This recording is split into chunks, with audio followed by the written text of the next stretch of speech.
imeendelea kufuatilia mienendo mbalimbali ya utekelezaji wa masi mbili zinazomkabidhi mwenyekiti wa Chadema Mheshimiwa Tundu Antipas Lissu, ambayo imekuja leo kwa hoja za awali kwa ile kesi ya uchochezi kwa kutajwa kwa ile kesi ambayo ni ya uhaini. Ndugu waandishi wa habari, tangu kwanza kwa kesi hizi mbili jana walianza kuingia waangalizi mbalimbali, wanaitwa trial observers wa kimataifa kutoka nchini Kenya, wakiongozwa na watu mbalimbali kwenye makundi mawili. Kundi la kwanza alikuwa naongozwa na waziri wa zamani wa sheria na katiba, Mheshimiwa wakili Martha Karua, akiambatana na mwanahabari Lini Ngungi pamoja na wakili Gloria Kimani. Na baadaye waliwasili jaji mstaafu Dr. Willy Mutunga akiambatana na ndugu Hussein Khalid na Bi Hanifa Fasi, na wote hawa kwa nyakati tofauti walizuiwa katika uwanja wa Mwalimu Julius Kambarage Nyerere, Dar es Salaam, na Martha na wenzie walikaa zaidi ya masaa 9 pale airport na baadaye kurejeshwa nchini Kenya. Hivyo Willy Mutunga pamoja na wenzake wawili nao walizuiwa kuingia nchini kwa ajili ya kufanya trial observer shauri la Tundu Lissu, na baadaye walirudishwa nchini Kenya bila kupewa sababu za msingi. Wakati sakata linaendelea, usiku wa manane polisi walivamia hoteli ya Serena, ambapo baadhi ya wengine ambao walikuwa wameshikia kwenye hoteli hiyo akiwepo Boniface Mwangi, ambaye pia aliingia nchini kwa ajili ya kesi hiyo na kutaka kumkamata usiku huo, na wakufanikiwa, na walifanikiwa kumkamata asubuhi ya leo akiwa anapata chai na kumchukua kwa mahojiano.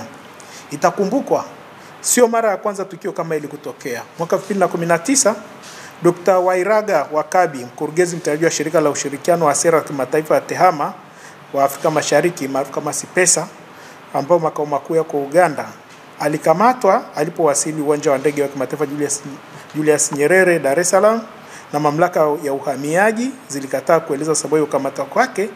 Hata hivyo, baada ya masaa kadhaa alirejeshwa nchini Uganda. Dr. Wagapi wakati huo alikuwa ameitwa Tanzania kwa ajili ya kushiriki maadhimisho ya kila mwaka ya siku ya watetezi wa haki za binadamu yaliyoandaliwa na mtandao wa watetezi wa haki za binadamu THRDC, yalikuwa yanafika tarehe 28 Aprili 2019. Ndugu waandishi wa habari, ni jambo na utamaduni wa kawaida kwa waangalizi wa kimataifa kufuatilia kesi mbalimbali hasa zenye mwenendo na sura ya kisiasa. Mfano, utaratibu huu ni kama unavyofanyika katika nchi ya Uganda, ambapo kuna shtaka la Kizza Besigye, ambapo kumekuwepo na waangalizi mbalimbali wanahudhuria kuangalia shauri linavyoendelea, na kuna baadhi hata mfano Martha Karua amepewa kibali cha muda cha kumwakilisha mahakamani. Hivyo uangalizi wa kesi la jinai sio kosa, bali ni kuangalia kama haki inatendeka na misingi inayokubaliwa kwa mujibu wa sheria za kimataifa na mikataba ya haki za binadamu ambayo Tanzania imeridhia. Kwa mujibu wa sheria za kimataifa, ibara ya 18 na 29 ya mkataba wa kimataifa wa haki za binadamu na kisiasa, za kiraia na kisiasa wa mwaka 66, na ibara ya 10 ya azimio au tamko la dunia la haki za binadamu la mwaka 1948, ambao Tanzania ni nchi mwanachama mikataba yote miwili, inatamka kuwa kila mtu anayetuhumiwa na mamlaka za nchi atakuwa na haki ya kusikilizwa kwenye mahakama ya wazi, ambapo wananchi, waandishi wa habari na waangalizi wa kimataifa wa ndani na wa nje wataruhusiwa kufuatilia mwenendo wa shauri hilo.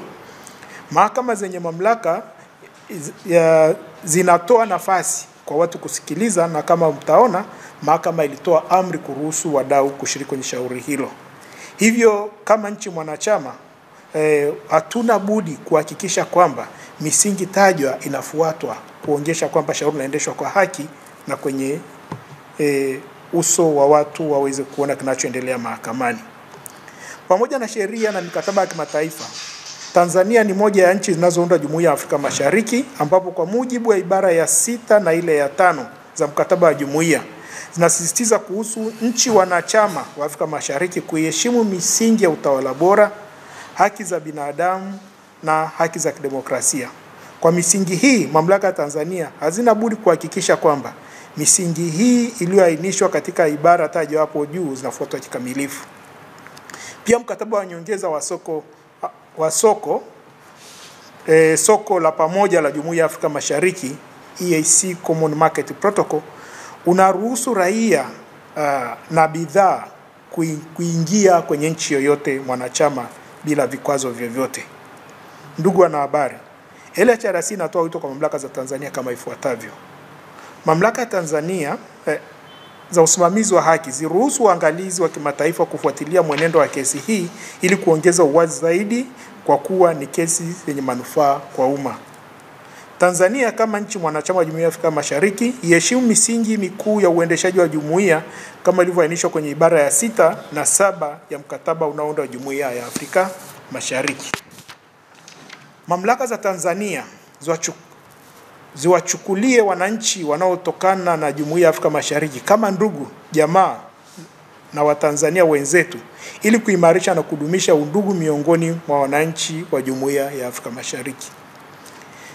Kituo cha Sheria na Haki za Binadamu pamoja na wadau wengine wa utetezi wa haki za binadamu inakusudia kuchukua hatua mbalimbali ikiwepo za kisheria kwa kufungua shauri kwenye mahakama za kikanda ili kupata tafsiri sahihi ya uvunjwaji wa sheria ambazo mkataba wa kikanda ambapo ni wa Jumuiya ya Afrika Mashariki ambao umefanyika kwa wazi kwa kuvunja kwa kuwazuia wananchi wa Jumuiya ya Afrika Mashariki kuingia katika nchi ambayo ni wanachama wa jumuiya. Imetolewa leo na Kituo cha Sheria na Haki za Binadamu na imesainiwa na mimi Fulgence Masawe ambaye ni kaimu mkurugenzi mtendaji